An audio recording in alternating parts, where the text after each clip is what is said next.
وابني على من راح في ليلة غدر، ليلة ظلمة خلفت بعدها أكبر فاجعة.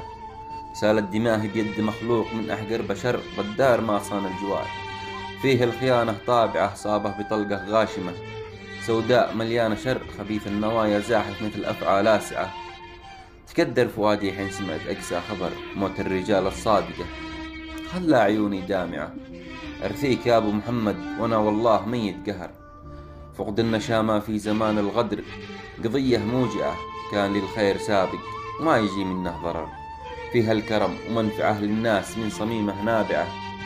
أين ما حل خلف وراها الطيب كنه عطر، أشهد إن الخير والقوة في عروقه جازعة. ذكراه يبقى حي إلى يوم يفنى الدهر، لو غاب عنه ورحل أفعاله أبد ما هي ضايعة. كريم الأثر كريم الأثر إن تكلم ما يقول إلا درر، ملتزم بالدين مخافة الله أكبر مطامعه. يطلب رضا ربه وعلى نهج الشريعة استمر، يالله تغفر له تنزل في جنان خلد واسعة. شهيد ما مات يالله آنس روعته في القبر، شهيد ما مات وروحه تعانق سماها السابعة. أسألك يالله تلهم أهله ذويه الصبر، تقبل من أهل الدعاء كل دعوة سامعة. والحمد لله قاتلك حاول يفر وما قدر، نم قرير العين يا ماجد غريمك بالع الموت بالعة. سلامتكم.